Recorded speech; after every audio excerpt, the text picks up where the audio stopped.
ये हमारे समाज के लिए बहुत महत्वपूर्ण विषय है।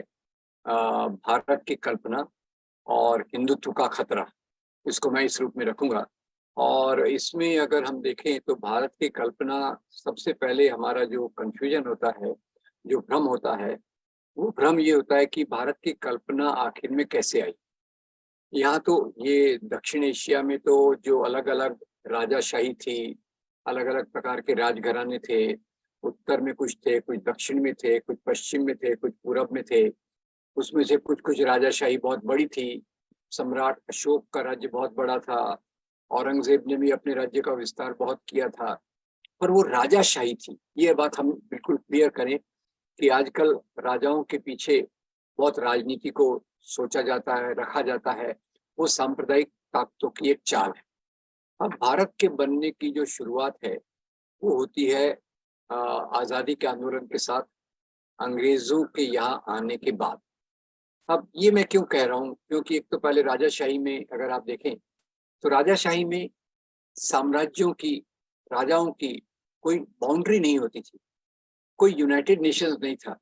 कोई दो देशों के बीच में संधि नहीं थी कि ये मेरा बॉर्डर है, ये आपका बॉर्डर है। वो बॉर्डर हर जगह चलता रहता था। जिस राजा का जितना ताकत थी, तलवार पे जोर था, सेना पे बल था, सेना में नए तकनीक थे, वो अपने राज्य का विस्तार करते थे। तो पहले हम ये समझ लें कि यहाँ राजाशाही थी। अब राजाशाही के बाद यहाँ आया उपनिवेशवाद। उपनिवेशवाद, यहाँ से भारत की गुलामी चालू होती है। भारत की गुलामी चालू होती है और अंग्रेजों के आने के बाद सबसे पहली बात तो ये हमारे गुलामी का पीरियड था। उसके पहले अलग अलग धर्म के राजा थे, कभी हिंदू कभी मुसलमान। और ये हिंदू मुसलमान राजा कोई धर्म के आधार पे राज्य नहीं करते थे। कई आप देखिए, जैसे हमारे महाराष्ट्र में छत्रपति शिवाजी महाराज हैं, तो उनके दरबार में मुसलमान अधिकारी थे, जैसे मौलाना हैदर अली। उनके सैनिक भी कई मुसलमान थे, सिद्दी संभल, इब्राहिम गारदी वगैरह। अकबर के दरबार में देखिए तो उनके नवरत्नों में आपको बीरबल मिलेंगे, राजा टोडर मिलेंगे, उनके प्रधान सेनापति के रूप में राजा मानसिंह मिलेंगे। तो इसको हिंदू मुसलमान का युग जो रखा गया, कहा गया, वो अंग्रेजों ने रखा। राजाशाही का युग कहना चाहिए। मुख्य रूप से हमारी जो व्यवस्था है, उत्पादन व्यवस्था किस प्रकार से चलती है वो हमें देखना चाहिए। जैसे कृषि का उत्पादन है, एग्रीकल्चरल उत्पादन है।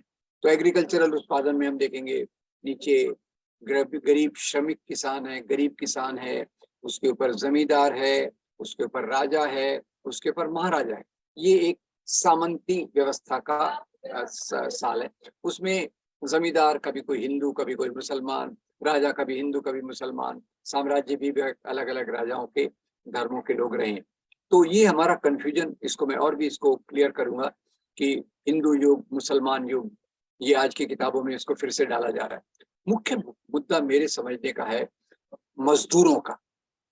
उस समय मजदूरी कौन करता था?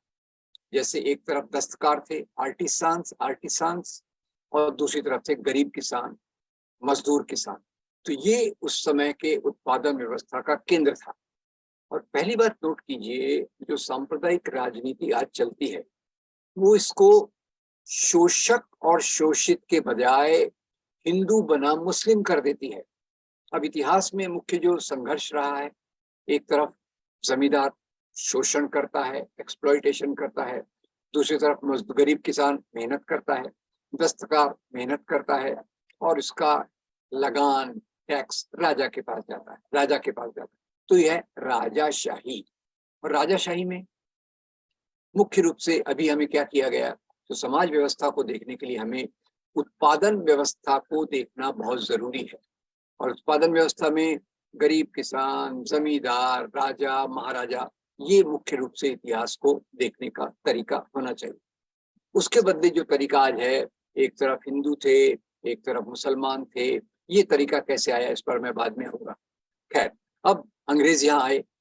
अंग्रेजों की जो वहाँ इंडस्ट्रियल रिवोल्यूशन हुआ, मजदूरों के श्रम से वहाँ सरप्लस प्रोडक्शन बहुत ज्यादा हुआ। अंग्रेजों ने, बहुत सारे देशों ने दुनिया भर में मार्केट्स की तलाश की, और भारत में मार्केट्स को स्थापित करने में अंग्रेज सफल हुए। एक तो उनके पास एडवांस टेक्नोलॉजी थी, उनके हथियार ज्यादा आधुनिक थे और उनके तौर तरीके भी ज्यादा आधुनिक थे। तो धीरे धीरे करके उन्होंने भारत पर अपना कब्जा जमा लिया।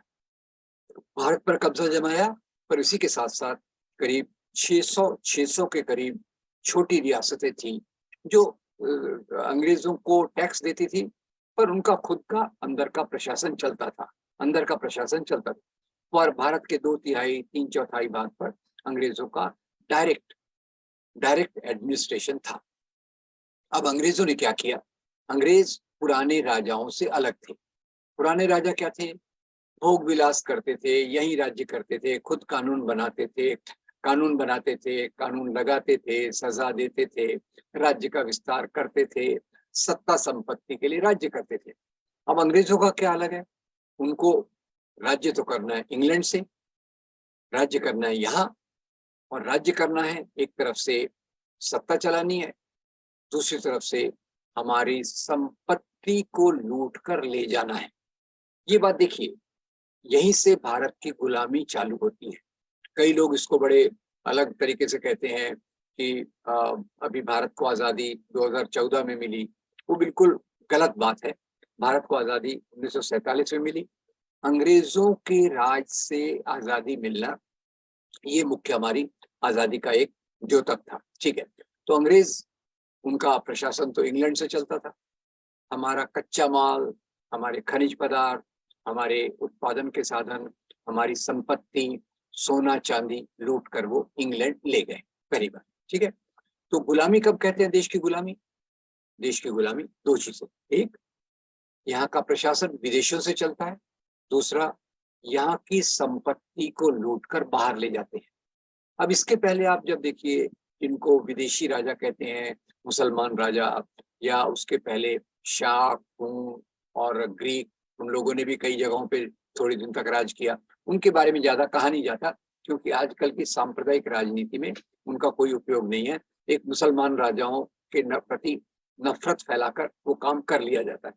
पर मुसलमान राजाओं में भी देखिए, उनके भी प्रशासन में हिंदू थे, पर वो यहाँ की संपत्ति लूटकर बाहर नहीं ले गए, यहीं रहे, यहीं मरे, इसी मिट्टी में खाक हो गए। ठीक है, तो ये बात पहले याद रखें। अब अंग्रेजों के आने के बाद उनको यहाँ से संपत्ति को लूट के ले जाना है, उनको यहाँ का प्रशासन करना है, इसलिए वो कई नए परिवर्तन यहाँ लेकर आए। एक सेकंड में आता हूँ, एक सेकंड मुझे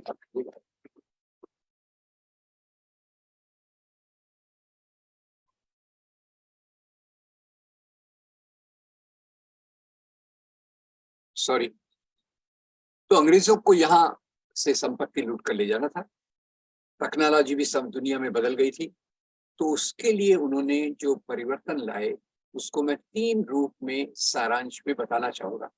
पहला परिवर्तन क्या था? यहाँ से कच्चा माल ले जाना है। पहले बैलगाड़ियां होती थी, बुलक कार्ट, बैलगाड़ियों के बदले वो रेल का उन्होंने जाल बिछाया, ताकि यहाँ के कच्चे माल को समुद्र के पोर्ट, बंदरगाह पे ले जाएं, बंदरगाह से जहाज में भर के वो इंग्लैंड ले जाए। नंबर 1। नंबर 2, ब्रिटिश वाइसरॉय शुरू में कलकत्ता में रहता था। उनके ऑफिसर्स देश भर में फैले हुए थे। इन ऑफिसर्स को उनको पत्र भेजना रहता था, लेटर्स भेजना रहता था, तो इसके लिए संपर्क करना पड़ता था। तो टेलीफोन, टेलीग्राफ, पोस्टल सिस्टम ये उन्होंने लाए, जिसको मैं कहता हूँ मेल। पहला था रेल, अभी आ गया मेल। अब इसी के साथ आधुनिक शिक्षा आई। आधुनिक शिक्षा सबके लिए उपलब्ध थी, और ये आधुनिक शिक्षा के साथ साथ आधुनिक न्याय व्यवस्था, और आधुनिक न्याय व्यवस्था के साथ आधुनिक जेल। तो याद रखने के लिए ये जो 3 प्रकार के परिवर्तन है, तीसरे को मैं कहूंगा rail jail. Rail, mail, jail. अब समाज बदलने लग गया। अभी ये जो परिवर्तनों के साथ दूसरा देखिए, मैंने कहा आधुनिक शिक्षा आई। आधुनिक शिक्षा के कारण जो नया परिवर्तन चालू हुआ वो ये था कि अभी तक दलित और महिलाएं, लड़कियां, इनके लिए शिक्षा उपलब्ध नहीं थी, तो उनके बीच में भी शिक्षा जाने की जाने का ये शुरू हुआ। ये एक बहुत महत्वपूर्ण चीज है। अब 2 परिवर्तन जो इसमें होते हैं, इन परिवर्तनों के कारण समाज में 3 नए वर्ग उभरते हैं। ये 3 नए वर्ग कौन से हैं? पहला है व्यापारी उद्योगपति, टाटा, बिरला, बजाज, सिंघानिया, डालमिया, जो फैक्ट्रियां डालते हैं और ये फैक्ट्रियों में काम करने के लिए गांव से मजदूर, किसान, अपने जो किसान थे वो गांव से शहरों की तरफ आते हैं और यहाँ से मजदूर वर्ग का गठन होता है, मजदूर वर्ग का गठन होता है।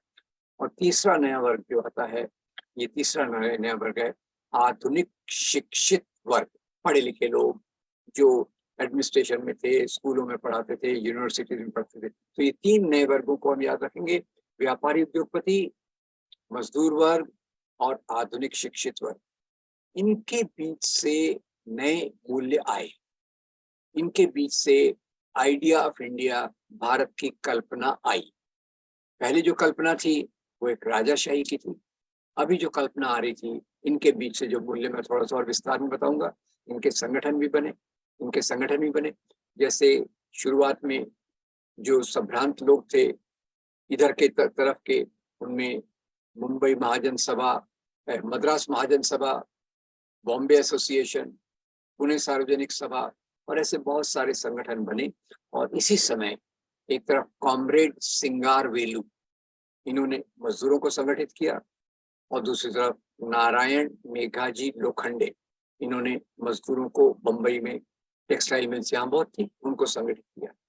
तो मेरे ख्याल से आप ख्याल कर रहे होंगे कि समाज में नए वर्गों का उदय हो रहा है।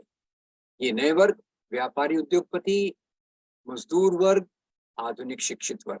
और इस दो के साथ जो प्रक्रिया आती है वो एक तो दलितों के बीच में शिक्षा और दूसरा स्त्रियों के बीच में शिक्षा। और इसमें से जो संगठन बनते हैं, ये संगठन 1983 में ये कलकत्ता में इनकी मीटिंग होती है, जहाँ ये भारतीय राष्ट्रीय कांग्रेस की कल्पना रखते हैं और वहां से 1885 में भारतीय राष्ट्रीय कांग्रेस बनती है। तो ये उभरते भारत का आंदोलन था। आइडिया ऑफ इंडिया, ये वो आइडिया ऑफ इंडिया नहीं है जो राजाशाही के समय थी। ये आइडिया इंडिया वो नहीं है जो जमींदारी व्यवस्था से जुड़ी है। ये आइडिया ऑफ इंडिया भारत की कल्पना, औद्योगिक समाज, आधुनिक शिक्षा, इनके आधार पर नए समाज की जो कल्पना आई और इसी में से जो मूल्य निकले, उसके प्रतिनिधि के रूप में मैं 3 संगठन बताऊंगा। उसके पहले अब क्या हो रहा है, भारत में औद्योगिक क्रांति तो पूरी तौर से आई नहीं, पर औद्योगिक क्रांति के, औद्योगिक परिवर्तन के कुछ चीजें आ गई, पर जो सामंतशाही थी, जमींदारशाही थी, वो खत्म तो हुई नहीं। तो कई क्षेत्रों में राजा, नवाब, जमींदार, जागीरदार ये बने रहे, उनका खत्म नहीं हुआ, उनकी विचारधारा का खात्मा नहीं हुआ। और उनके बीच में से सांप्रदायिक राजनीति, कम्युनल पॉलिटिक्स, इसका उदय होता है। तो उभरते वर्गों में से मैं 3 उस प्रकार से, एक और बड़ी बात हुई, जैसे मैंने कहा मजदूरों का संगठन, ऐसे दूसरे संगठन भी बने। और बहुत लंबा न खींचते हुए मैं आपको सारांश में बताऊंगा, इसका मैं कुछ एक दो किताबों के PDF आपको भेज दूंगा, उसमें से देखिएगा। मेरे कुछ लेक्चर्स का एक कलेक्शन है, वो भी मैं आपको भेज दूंगा, वो उसको देखिएगा। पर मोटे तौर पे तो जो उभरते वर्ग थे उनके 3 प्रतिनिधि संगठनों को देखिए।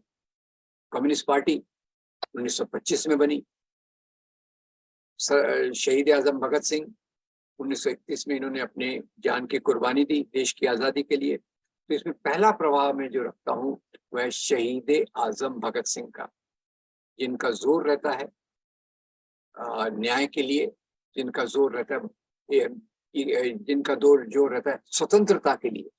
भगत सिंह देखते हैं मजदूर एक गुलाम के रूप में काम कर रहा है, यहाँ के नागरिक तो उस समय थे नहीं, नागरिकता भी पूरी नहीं मिली थी। तो उस समय उन्होंने के जो मुख्य मूल्य था वो उसके रूप में उन्होंने रखा हिंदुस्तान सोशलिस्ट रिपब्लिकन एसोसिएशन। तो इसी ग्रुप में मैं नारायण मेघाजी लोखंडे, कम्युनिस्ट पार्टी और बाद में जो ट्रेड यूनियंस चालू हुई, इंटक, आईटक, ये उनको मैं सब एक तरफ रखता हूँ। ये संगठनों ने देश में आजादी के लिए बहुत बड़ा योगदान दिया। दूसरा दूसरा कौन सा ग्रुप था? भारत में तो जाति व्यवस्था है। जाति व्यवस्था के कारण दलितों के बीच में आंदोलन, स्त्रियों के बीच में तो उतना बड़ा आंदोलन नहीं हुआ।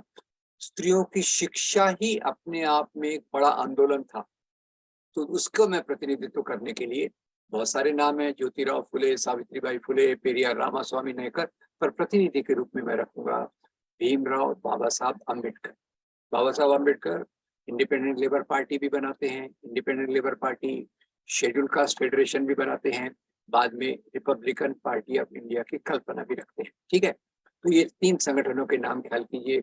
इनके मूल्यों में लोकतंत्र है, धर्मनिरपेक्षता है, इनके मूल्यों में आधुनिक भारत की कल्पना है, जो औद्योगिक समाज पे जुड़ी हुई है, जो बराबरी के सिद्धांत पे जुड़ी हुई है। और इसके लिए मैं उदाहरण थोड़ी देर में दूंगा। अब इधर क्या होता है कि यहाँ के जो राजा, नवाब, जमींदार, जागीरदार, पुराने वर्गों के, सामंती वर्ग के लोग थे, वो खत्म तो हुए नहीं, वो भी अपना संगठन बनाते हैं। तो एक संगठन, उसमें 3 नाम रखूंगा। शुरू में इन संगठनों में केवल राजा थे, नवाब थे, जमींदार थे, जागीरदार थे। बाद में इनमें कुछ संभ्रांत वर्ग के वकील, बड़े शिक्षित लोग, मध्यम वर्ग के लोग इनसे जुड़ गए। और उसके 3 प्रतिनिधि के रूप में बताऊंगा। एक मोहम्मद अली जिन्ना, जो मुस्लिम लीग के नेता बने, मैं विस्तार में नहीं जा रहा, सारांश में बता रहा हूँ। दूसरे विनायक दामोदर सावरकर, जो बाद में हिंदू महासभा के नेता बने। और तीसरा, इसी मुस्लिम लीग ने मुस्लिम राष्ट्र की बात की, हिंदू महासभा ने आरएसएस की बात की, हिंदू महासभा ने हिंदू राष्ट्र की बात की। और इसी हिंदू राष्ट्र को लेकर 1925 में आरएसएस बना।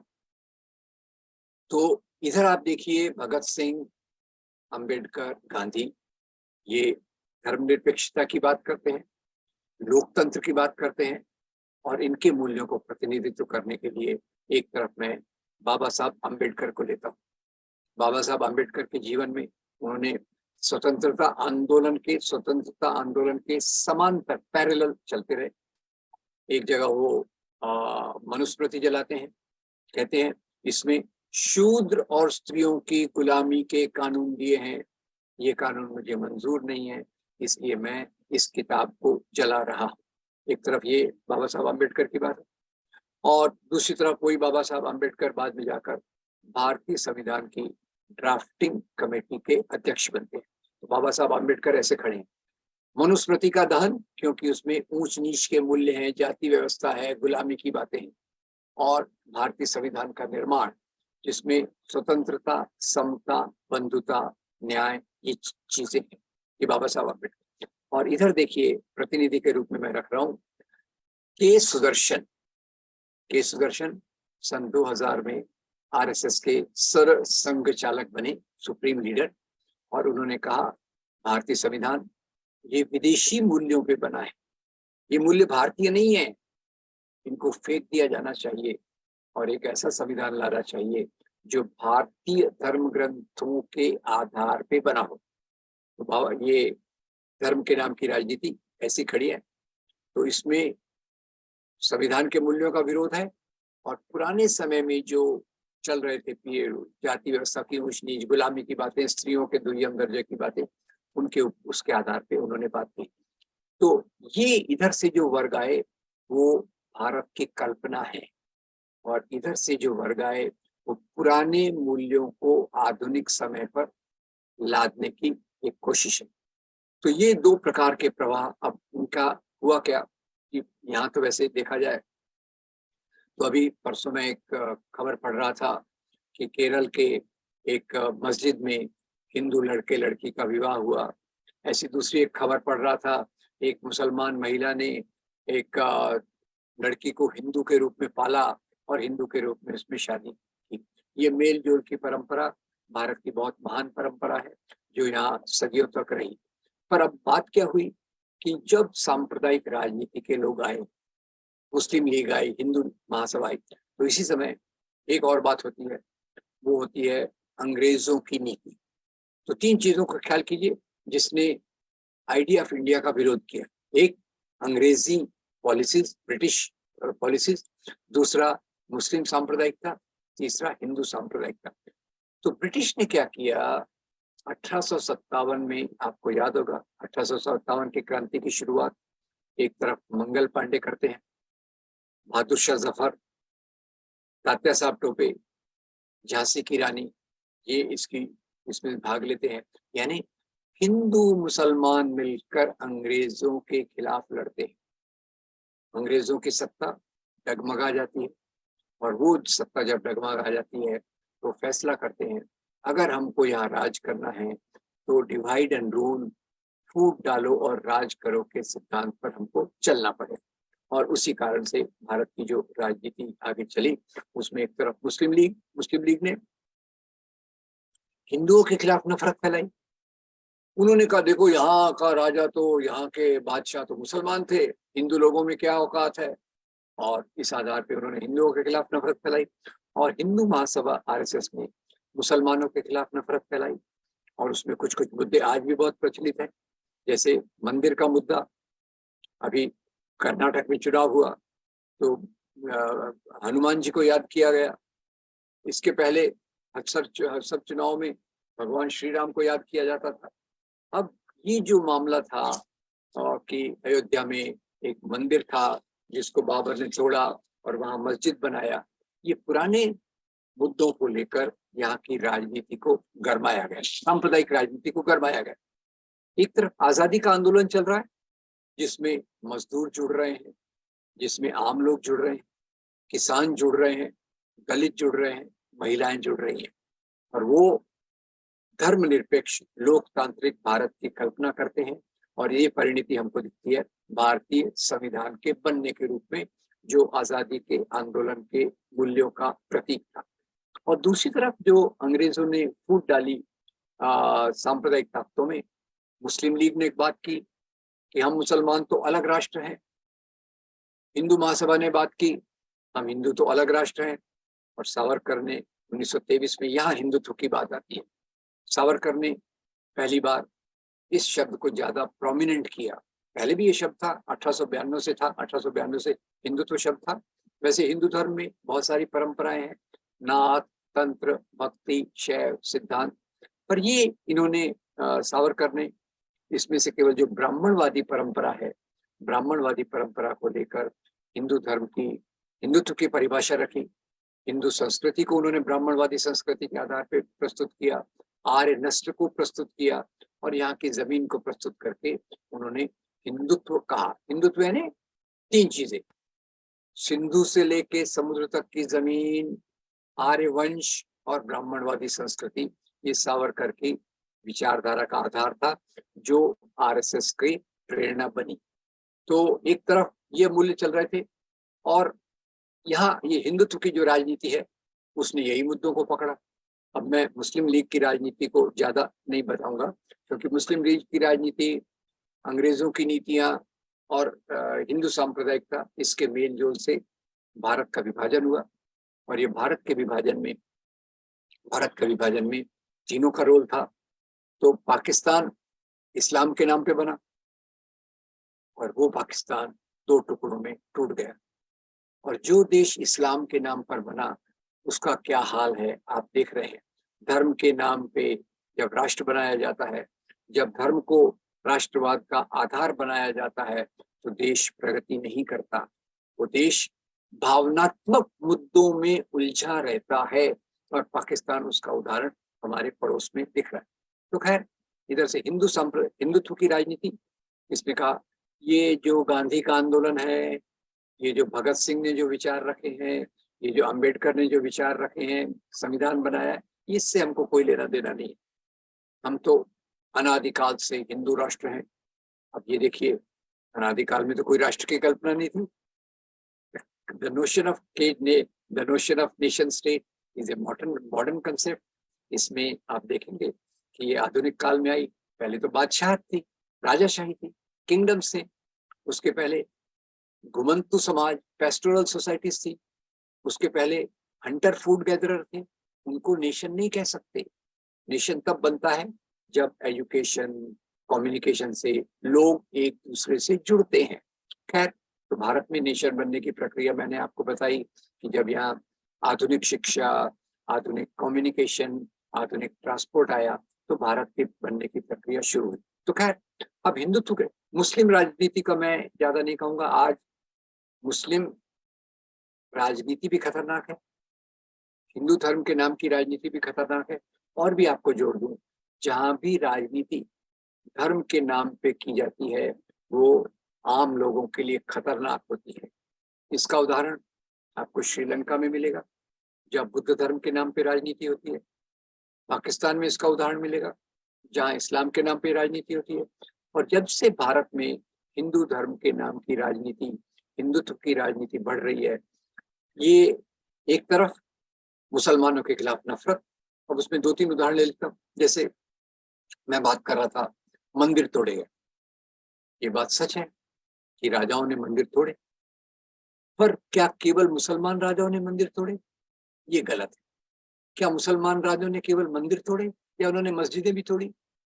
ये भी देखना पड़ेगा। तो इसमें केवल 2 उदाहरण दूंगा कि एक उदाहरण है कि 11वीं शताब्दी कश्मीर में एक राजा थे, उनका नाम था राजा हर्षदेव। राजा हर्षदेव ने अपने राज्य के दौरान एक नए ऑफिसर की अपॉइंटमेंट की, नया ऑफिसर अपॉइंटमेंट किया। उसका काम था मंदिरों में जाकर वहां जो सोने चांदी की मूर्तियां हैं उसको उठा के ले आना, उसको उखाड़ के ले आना। ये कल्लण की राजतरंगिणी में ये बात दी है। औरंगजेब का उदाहरण ले, एक तरफ अभी काशी विश्वनाथ की खबरें आप पढ़ते होंगे। काशी में उसने मंदिर को तोड़वाया था, पर कारण कुछ और था। वो मैं आपको मेरे वीडियोस और वो भेजूंगा, उसमें आप देख लीजिएगा। तो खैर, वो उसने एक जगह मंदिर को तोड़वाया, पर मैं आपको बताना चाहूंगा कि उसने एक मस्जिद को भी तोड़वाया। मस्जिद को क्यों तोड़वाया? गोलकुंडा के नवाब तानाशाह ने औरंगजेब को 3 साल तक लगान टैक्स नहीं दिया। औरंगजेब ने पूछा, उसने कहा भाई मेरे राज्य में अकाल है, ड्राउट है, दुष्काल है, मैं आपको लगान कहां से दूं? औरंगजेब ने जासूस को भेजकर पता लगाया कि उस राजा ने, उस तानाशाह ने, जो वहां का राजा था, उसने अपनी संपत्ति एक मस्जिद के नीचे छुपा के रखी है। औरंगजेब ने उस मस्जिद को तोड़वाया, संपत्ति लेकर आया। कई बार 2 हिंदू राजा जब आपस में लड़ते थे तो जीतने वाला हिंदू राजा हारने वाले हिंदू राजा के धर्मस्थल को तोड़कर वहां खुद का धर्मस्थल बनवाता था। तो ये बातें आम कॉमन थी। भारत में हर एक राजा का अलग कुल देवता होता है, कुल देवता। तो कुल देवता के मंदिर के आधार पे उन्होंने विरोधियों के मंदिर तोड़े। मुख्य रूप से कहूं, आज जो मंदिर के नाम पे इतनी बड़ी राजनीति की गई है, मंदिर तोड़े गए राजाओं द्वारा, हिंदू राजाओं द्वारा, मुसलमान राजाओं द्वारा। क्यों तोड़े गए? नंबर 1, संपत्ति के लिए, संपत्ति के लिए। नंबर 2, अपने दुश्मन राजा को नीचा दिखाने के लिए। और ये मराठा सेनाओं ने श्रीरंगपट्टनम में एक बार एक मंदिर को तोड़ा, वहां के राजा टीपू सुल्तान ने उसकी मरम्मत कराई। तो ये एक मुद्दा उठाया। फिर मुद्दा उठाया मुसलमानों के राज का। तब जैसे मैं बता रहा था, इसको थोड़ा सा मैं 2 उदाहरण दे दूं कि एक तो ये मुसलमानों का राज नहीं था। अब अभी किताबों में बहुत बदलाव हो रहा है। पहले राजस्थान में जो सरकार थी, बीजेपी की सरकार एक बार आई, उन्होंने क्या किया, किताबों में से हल्दी घाटी की लड़ाई के वर्णन को बदल दिया। हल्दी घाटी की लड़ाई क्या थी? अकबर अपने साम्राज्य का विस्तार कर रहे थे, बहुत सारे राजपूत राजा उनसे मिल गए थे, संधि हो गई थी, उनको उन्होंने डेसिग्नेशन दिया, पोस्ट दिया।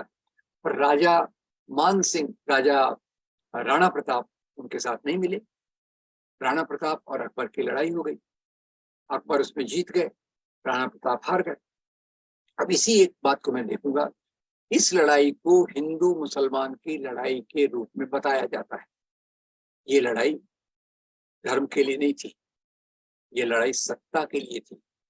अगर आप औरंगजेब की सेना, सॉरी, अकबर की सेना को देखो हल्दी घाटी में, तो अकबर की सेना में अकबर खुद नहीं आए थे।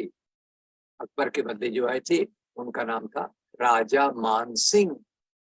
अकबर की फौज में राजा मान सिंह, राजपूत सिपाही, मुसलमान सिपाही।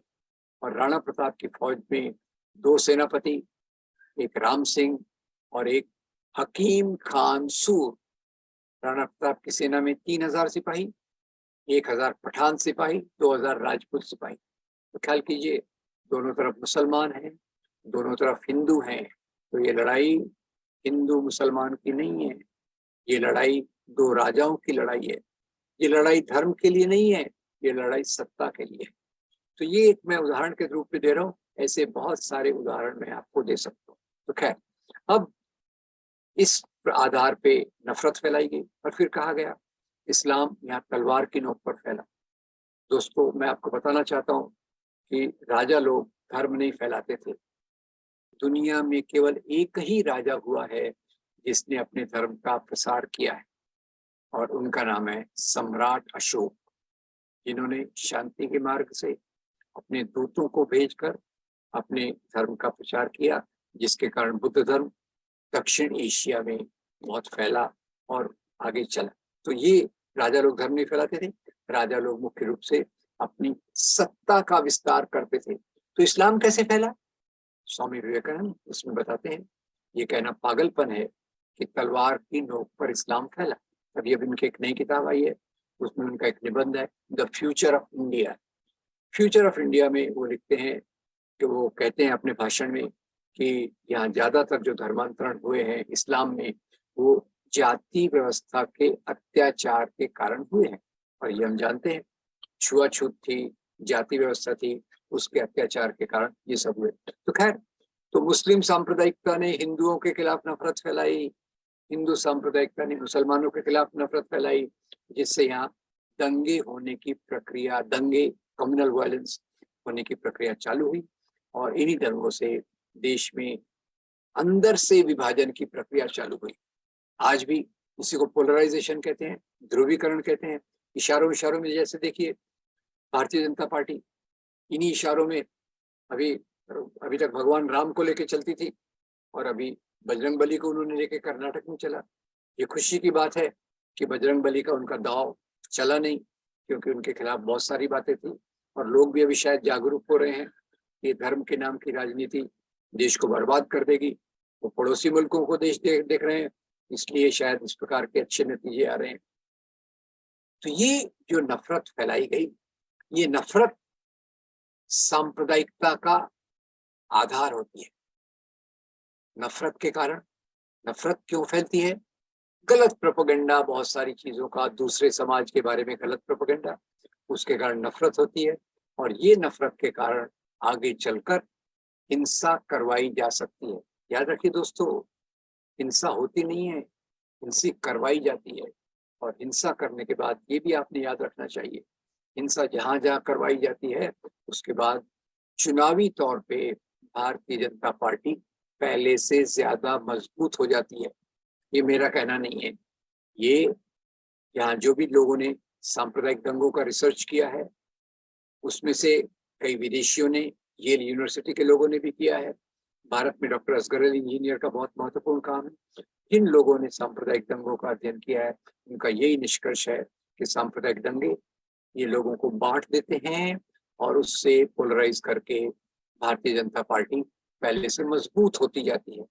अगर आप भारतीय जनता पार्टी के विकास का ग्रोथ ग्राफ देखेंगे, तो आप देखेंगे 1992 में मुंबई वायलेंस के बाद से उनका ग्राफ ऊपर चढ़ता गया।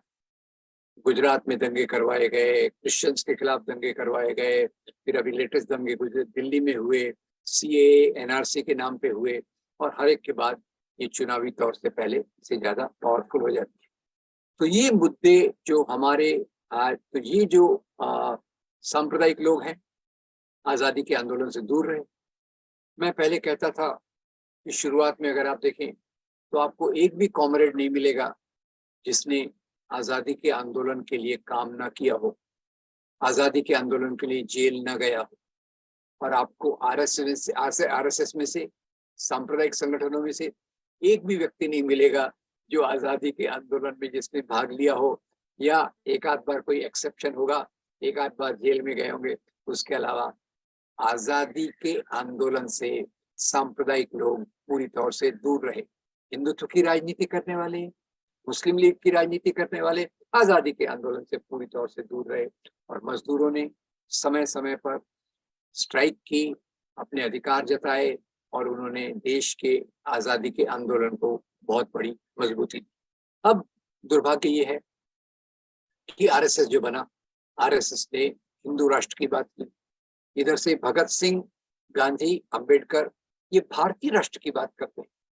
आरएसएस ने मनुस्मृति की बात की, पुराने मूल्यों की बात की और मुसलमान और क्रिश्चियंस को विदेशी कहा।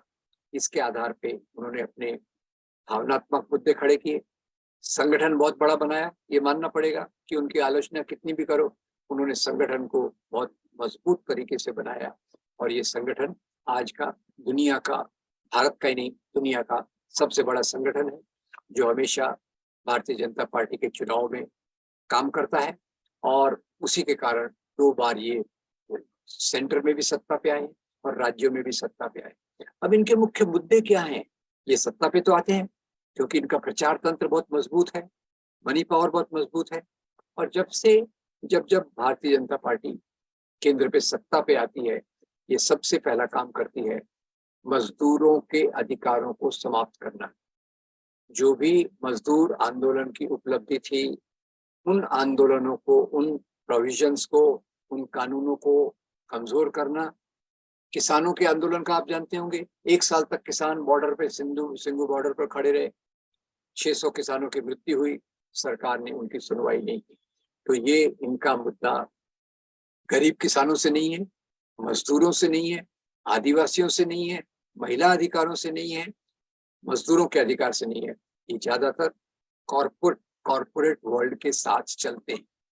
आपने देखा होगा हिंडनबर्ग रिपोर्ट, अडानी, अंबानी, इनकी कितनी वृद्धि हुई है। हजारों करोड़पति भारत छोड़कर चले गए हैं और उससे ज्यादा हजारों करोड़पति भारत में बने हैं।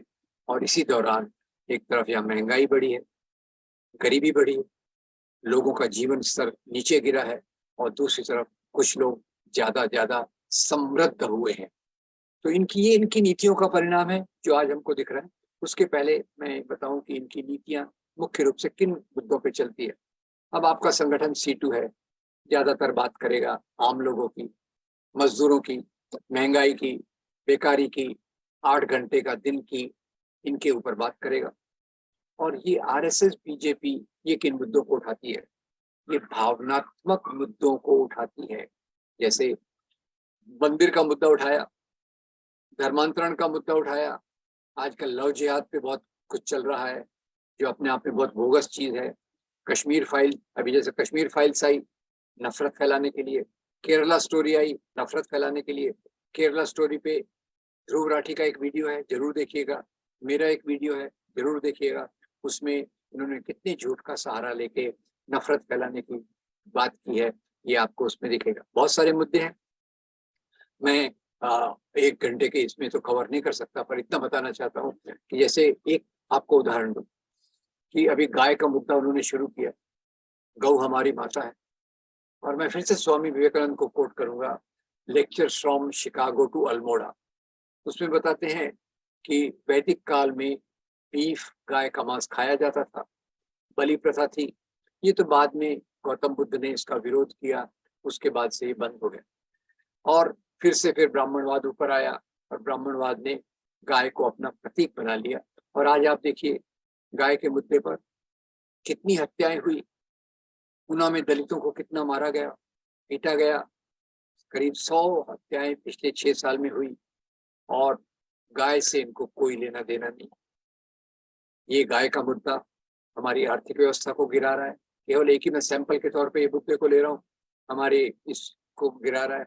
और मैं इस पे थोड़ा एक आपको मजाक में बताना चाहता हूँ कि इसके पीछे कितनी हत्याएं हुई। आज गायें लावारिस होकर घूम रही हैं, उनकी संख्या बढ़ गई है। और मैंने एक किताब में पढ़ा कि इनके जो पहले वाले प्रधानमंत्री थे, जो 1998 में वो कविता लिखने वाले प्रधानमंत्री अटल बिहारी वाजपेयी आए, उन्होंने एक बार उनकी एक बायोग्राफी में, हार नहीं मानूंगा, पेज 236 पे विजय त्रिवेदी ने लिखा है, अमेरिका के टूर पे थे, एक लेक्चर के बाद खाना खा रहे थे, तो उनके पड़ोसी ने कहा, अटल जी आप जो खा रहे हैं तो बीफ है। अटल जी ने कहा बीफ है तो क्या हो गया, इंडियन गाय का थोड़ी है, ये तो अमेरिकन गाय का है।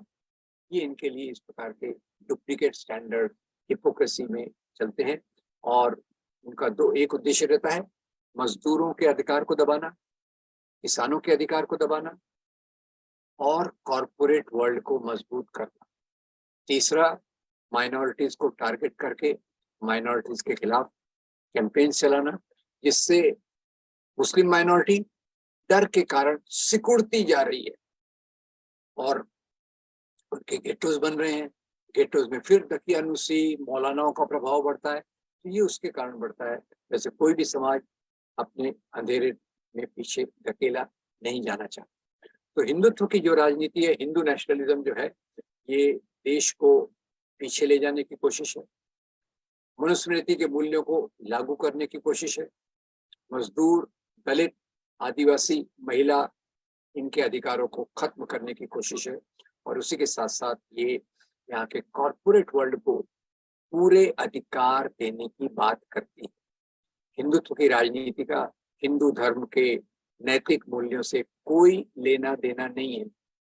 मैं आपको याद दिला दूं कि 20वीं शताब्दी का जो सबसे बड़ा हिंदू था, एक तरफ मैंने स्वामी विवेकानंद जी को कोट किया, वो भी महान हिंदुओं में से आते हैं, दूसरे महात्मा गांधी, और इस महात्मा गांधी की हत्या एक हिंदुत्व के मानने वाले ने ही उन्होंने की थी। और वही आज जो हिंदुत्व की राजनीति पहले अपनी पहचान को छुपाती थी, अब वो 56 इंच की छाती बढ़ाकर उन लोगों का गुणगान कर रही है और भारतीय संविधान को खुलेआम उसका विरोध करने की बात कर रही है। जहाँ तक बाकी लोगों के अधिकार का सवाल है, उसके बारे में मैंने आपको बता दिया कैसे अभी हमारी आर्थिक सामाजिक परिस्थिति पहले से बिगड़ती जा रही है। तो दोस्तों, एक संगठित संगठन के रूप में, मजदूरों के रूप में हम क्या कर सकते हैं?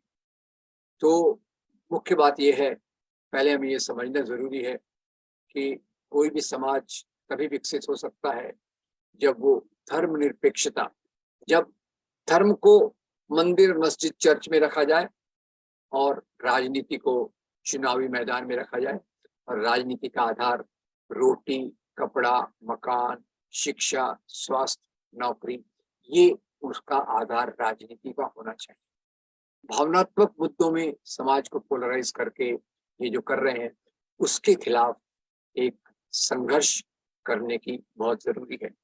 मैं आपसे निवेदन करूंगा, मैं अभी कुछ वीडियो और पीडीएफ फाइल्स आपको भिजवा दूंगा, उसको आपका सिर्फ मुझे ईमेल पे आप अपनी ईमेल आईडी भेजिए, तो मैं उसमें मेरे 16 लेक्चर्स की इंग्लिश और हिंदी की सीरीज है, जो इसको विस्तार में आपको एक एक चीज, कश्मीर का मुद्दा, लव जिहाद का मुद्दा, गाय का मुद्दा, मंदिर का मुद्दा और जो भी आज़ादी के आंदोलन के सिद्धांत हैं, उन सबको आपके सामने रखेंगे। तो आज मुझे लगता है देश में लोकतंत्र को बचाने के लिए, हमारे संविधान के मूल्यों को बचाने के लिए मजदूर वर्ग की भूमिका सबसे अहम, सबसे इम्पोर्टेंट, सबसे महत्वपूर्ण है। क्योंकि एक वर्ग है जिसका संगठन पूरे देश में फैला है, जो पूरी तौर से अपने अधिकारों के प्रति जागरूक है, जो पूरी तौर से समाज की बेहतरी चाहता है। इसलिए मैं आपसे 3-4 निवेदन करना चाहूंगा। नंबर 1, कि ये जो दूसरे धर्म के मानने वालों के प्रति नफरत फैलाई जाती है, उसका आधार हम समझें। मंदिर क्यों तोड़े गए, धर्मांतरण क्यों हुआ, 4 बीवियां 20 बच्चे की भावना, क्या प्रोपेगेंडा कितना गलत है, लव जिहाद, कोरोना जिहाद, लैंड जिहाद, ये कितना बोगस है। कोरोना जिहाद के, कोरोना फैलते समय इन्होंने ट्रम्प आया, नमस्ते ट्रम्प किया, उसके ऊपर दोष नहीं डाला, और तबलीगी जमात के लोग थे जिनकी कॉन्फ्रेंस पहले से चल रही थी, उस पर कोरोना का दोष डाल दिया। तो एक एक मौका देखकर ये समाज को बांटने की कोशिश करते हैं। केरला स्टोरी उसी में एक और उदाहरण है। तो मैं चाहूंगा कि नंबर 1, हम समाज में सच्चाई को समझें। हमारे समाज में जो बहुधर्म के लोग हैं, हर एक धर्म की मान्यताएं अलग होती हैं, और हर एक धर्म के वाले मूल्यों को मानकर हम आगे चलें। और मजदूर वर्ग में तो ये बात सबसे ज्यादा दिखती है। शॉप फ्लोर पे काम करते समय हम कोई धर्म के आधार पे काम नहीं करते। उत्पादन प्रक्रिया में हम जुड़ के काम करते हैं, और वही हमारी एकता का एक मजबूत आधार होता है। तो एक जो गलत धारणाएं हैं उनका विरोध करना जरूरी है। नंबर 2, जो इसके कारण नफरत फैली है सांप्रदायिक ताकतों द्वारा, भारत में खास तौर से बीजेपी, आरएसएस द्वारा, उनके बहुत सारे संगठन भी हैं, विश्व हिंदू परिषद, बजरंग दल, वनवासी कल्याण आश्रम और आपका मजदूर संघ भी एक उन्होंने बना रखा है, वो भी सब इसी प्रकार के रास्ते पर चलते हैं। तो एक इनके विचारधारा को पहचानना हमारे लिए जरूरी है और वो विचारधारा का विरोध करने के लिए मैं एक सुझाव देना चाहूंगा। सुझाव ये है कि संगठित मजदूरों के बीच में आपकी जो भी मीटिंग्स होती है, महीने में एक बार, 15 दिन में एक बार, क्यों ना हम अच्छे अच्छे वीडियोस जो सांप्रदायिक राजनीति को एक्सपोज करते हैं, उसकी सच्चाई बताते हैं, ऐसे वीडियोस हम समाज में दिखाएं, अपने ग्रुप्स में दिखाएं, लोगों से अपील करें कि इन बातों को आप दूर दूर तक ले जाइए। आप एक संगठन है जो पूरे भारत में फैला हुआ है, तो इस प्रकार के अगर आप केंद्र बनाएं बस्तियों में जहां आपके मजदूर रहते हैं, या आपके ऑफिसेस में, C2 के ऑफिसेस में महीने में एक बार मिल रहे हैं, और महीने में एक बार मिलकर, 15 दिन में एक बार मिलकर, आनंद पटवर्धन की फिल्में हैं, आनंद पटवर्धन का एक सीरीज है विवेक रीजन, मेरे भी कुछ वीडियोस हैं, मेरा यूट्यूब चैनल भी है, और उसको दिखाएं ताकि लोगों की जागरूकता बदले। जागरूकता ही समाज परिवर्तन का आधार होता है और हमारे आंदोलन को मजबूत करने के लिए जागरूकता बढ़ाना बहुत जरूरी है। तो मैं आपका बहुत धन्यवाद करते हुए आपसे अपील भी करता हूं कि आज